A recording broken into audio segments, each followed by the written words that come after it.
মাহমুদা সুলতানা, বয়স ২৯। আপনি বলেছেন, ম্যাডাম আমার প্রথম বাচ্চাটা ৮ মাসেই পানি ভেঙে যাওয়ার কারণে সিজার করতে হয়। এখন আমি প্রেগনেন্ট এবং জানতে চাই কি আমার কি এবারে নর্মাল ডেলিভারি সম্ভব নাকি আবার সিজারই লাগবে।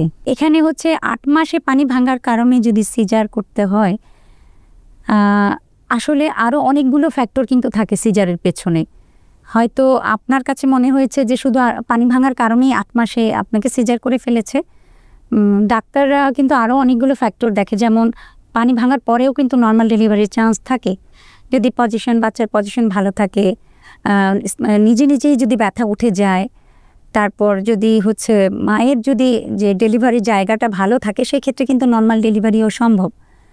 আর আমরা সিজার করি যখন দেখি যে মায়ের কোনো জটিলতা দেখা দিয়েছে, যেমন হলো তার হয়তো জ্বর দেখা দিয়েছে, অথবা তলপেটে প্রচণ্ড ব্যথা, এটি ইনফেকশনের একটা লক্ষণ, অথবা যে পানি ভেঙেছে তার মধ্যে দুর্গন্ধ দেখা যাচ্ছে, এটাও ইনফেকশনের লক্ষণ, অথবা বাচ্চা খারাপ হয়ে যাচ্ছে, অথবা পানি এত ভেঙেছে যে একদম অলমোস্ট আমরা আল্ট্রাসাউন্ডে আমাদেরকে বলছে যে খুবই কম, এরকম যদি আমাদেরকে বা আমরা এক্সামিনেশন করে দেখি যে পানি এত কম, তার নর্মাল ডেলিভারি করতে গেলে যে সময় প্রয়োজন সেটা হয়তো সম্ভব হচ্ছে না। এত কিছু কারণে কিন্তু আমরা সিজার করি।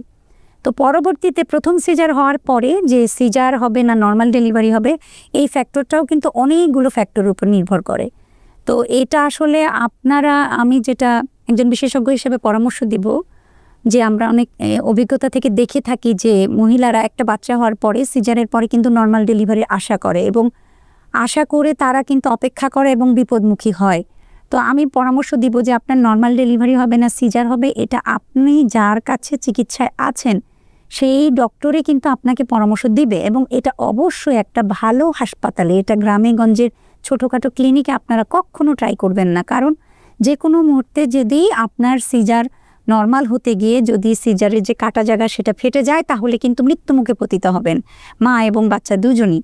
সেজন্য এটা যদি নর্মালে হওয়ার সম্ভাবনাও থাকে, সেটা অবশ্যই আমরা টারশিয়ারি সেন্টার বলি বা বিশেষায়িত হাসপাতালগুলোর কথা বলি, যেখানে সব ধরনের অর্থাৎ যে কোনো মুহূর্তে যদি কোনো জটিলতা হয় সেটার যাতে চিকিৎসা আছে, এই ধরনের হাসপাতালেই কিন্তু সিদ্ধান্তটা হবে যে এটা নর্মাল হবে না সিজার হবে। এক্ষেত্রে আপনি অবশ্যই বিশেষজ্ঞ ডাক্তারের কাছে তত্ত্বাবধানে থাকবেন। তিনি যদি আপনাকে বলে যে সব কিছু ভালো আছে, নর্মালে আপনি চেষ্টা করতে পারেন, সেটা অবশ্যই কোনো বিশেষায়িত হাসপাতালে করবেন, যেখানে সব ধরনের ফ্যাসিলিটি আছে, আইসিইউ আছে, এনআইসিইউ আছে, এই ধরনের এবং বিশেষজ্ঞ ডাক্তাররা সব সময় কন্টিনিউয়াস বা ২৪ ঘন্টা সেবারত আছেন, এমন ধরনের হাসপাতালে আপনাকে এই ঝুঁকিটা নিতে গেলেও নিতে হবে।